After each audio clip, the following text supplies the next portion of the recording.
Good afternoon, Doc Edna and Doc Mates. This is Eda Montano, and I am tasked to discuss to you models of evaluation, specifically Kirkpatrick. And today, we are guided with the following objectives. First, it's to discuss the processes involved in Kirkpatrick evaluation model.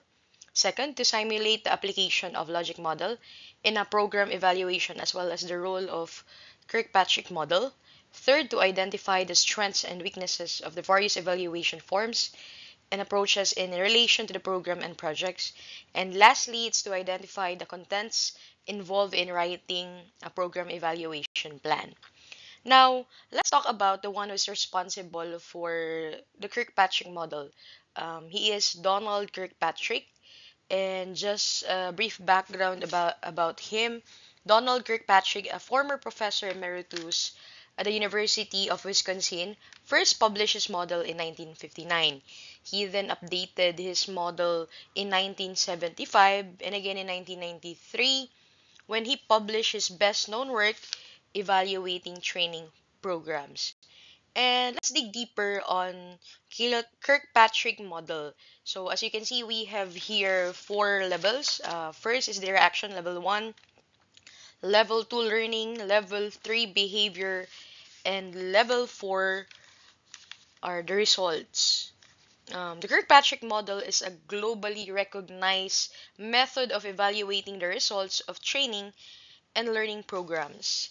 It assesses both formal and informal training methods and rates them against four levels of criteria, which are the four mentioned: reaction learning, behavior, and result.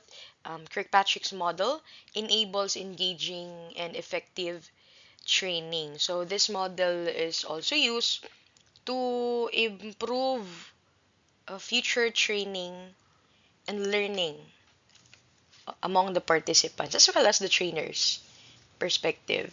Now, let's talk about level 1, which is the reaction. So we may anticipate the question in this level: how do participants react to the program? So level 1 reaction focuses on participants' satisfaction.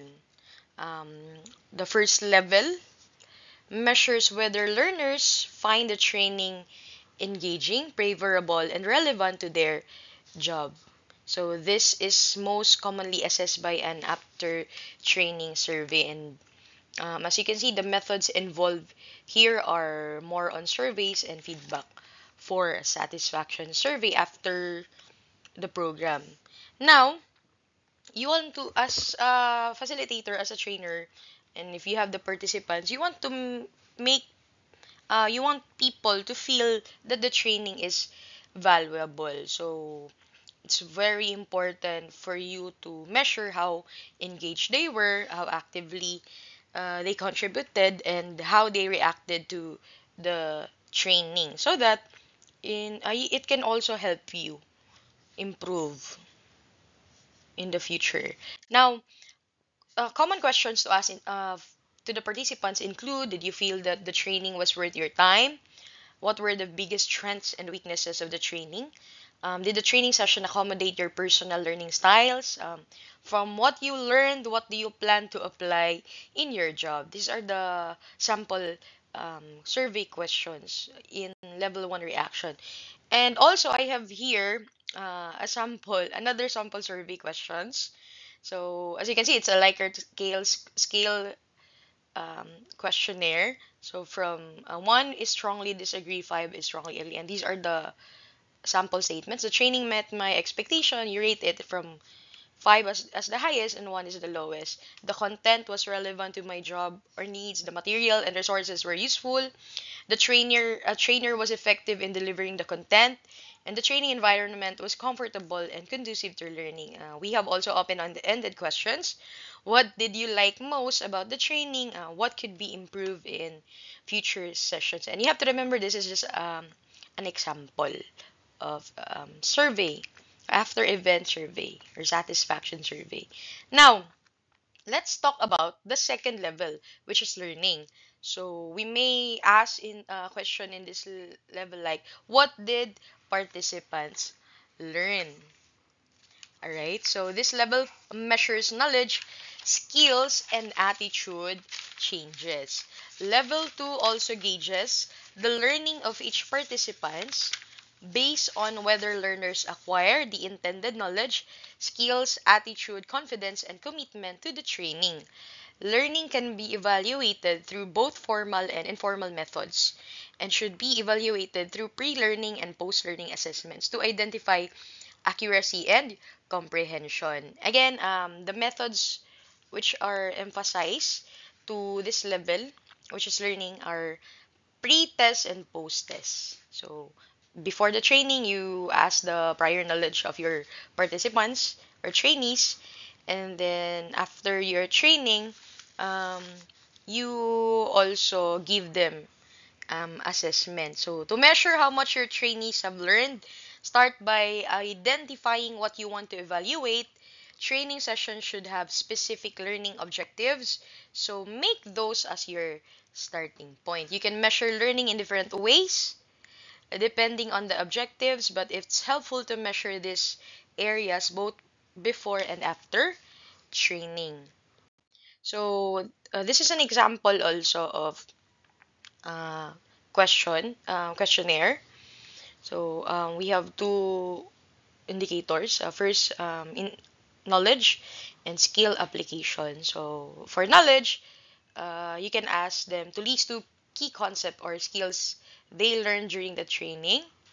And for skill application, how confident are you in applying the new skills or knowledge from the training in your job? So they may answer from the choices not confident, somewhat confident, confident, very confident. So this is an example of a post-test.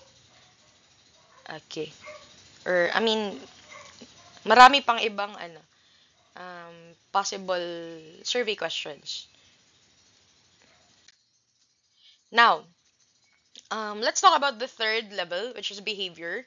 So, um, a common question linked to this level is this one. How has behavior changed as a result of the program? Now, in this level, it observes the application of learning in real world settings, and this one is one of the most crucial steps in the Kirkpatrick model. Level 3 measures whether participants were truly impacted by the learning, excuse me, and if they are applying what they learn. Assessing behavioral changes makes it possible to know not only whether the skills were understood, but if it's logistically possible to use the skills in the workplace. So, there are, as a manager, in terms of business now, um, the best way to measure behavior is through the observation in the workplace. Now, there are cases that the participants were not exhibiting a change in their behavior, maybe because of the culture of the work. But that doesn't literally mean that the trainee or participant haven't learned anything from the training. So it's just that the culture prohibits or does not really allow a change in behavior. So as a manager or as a facilitator, no, you should not conclude that learning did not take place on the part of the participant just because you did not observe a certain change of behavior after the training. So that is why this level is crucial part because it takes a long process also to see a change in terms of the behavior of the participant. So if you are a manager of the company and you had a training, so by also acknowledging a change in terms of the performance or a showcasing of behavior from your members is also a good step for them to be uplifted, no, so that they will exhibit good performance in your company in terms of business. Now, effectively measuring behavior is a longer term process that should take place over weeks or months following the initial training. Questions to include: did the trainees put any of their learning to use? Are trainees able to teach their new knowledge, skills, or attitudes to other people, or are trainees aware that they've changed their behavior? So, this is also an example questionnaire. So, I will just give you handouts about this. I'll just ask Ma'am Chavez also to give you this one so that you can browse the following survey questionnaires. Now, let's proceed to level 4 results. So, what are the final outcomes and how does the program impact organizational goals? So, common example, this is the given survey questionnaire for results. But before that, let's know that level 4 evaluates the overall impact on organizational goals. So, the methods to be used for this part are the key performance indicators, and in terms of business, no, a business result analysis. So, the final level, level 4, is dedicated to measuring direct results. Level 4 measures the learning against an organization outcomes. The key performance indicators that were established before learning was initiated. Common key performance indicators include higher return on investment, less workplace accidents, and larger quantity of sales. And this is in terms of business. So using the Kirkpatrick model creates an actionable measurement plan to clearly define goals, measure results, and identify areas of notable impact. So, for this level, as a facilitator or a trainer, make short-term observations and measurements to check the changes in behavior due to training, and you can identify also no if the training is worthwhile, um, and identify changes. Simulating the application of the logic model. Suppose you are evaluating a professional development program for teachers. So, since you have the scenario, these are the inputs, activities, outputs, and outcomes. So, when we evaluate using Kirkpatrick, we may ask the following questions. For level 1, how satisfied are the teachers with the training? Level 2, what new strategies did they learn? Level 3, are they applying these strategies in the classroom? And level 4, how did these changes affect student performance? So basically, we can think of a training or program that you can evaluate, and you can utilize the 4 levels of Kirkpatrick evaluation model. Let's have the strengths of Kirkpatrick model. So first, it's comprehensive because it covers different levels of impact from participant satisfaction to organizational outcomes. At the same time, it's also versatile because it can be applied to a variety of programs beyond just training.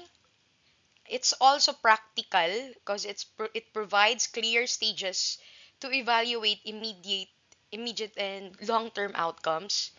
And also, it helps determine the overall value and effectiveness of the program. So, apart from strength, we also have to identify the weaknesses of Kirkpatrick model. So, first, it's resource intensive. It requires time and effort to evaluate all 4 levels, especially behavior and results. Attribution issues. It's difficult to isolate the direct impact of a training program on results, most especially the level 4. Overemphasis on levels 1 and 2.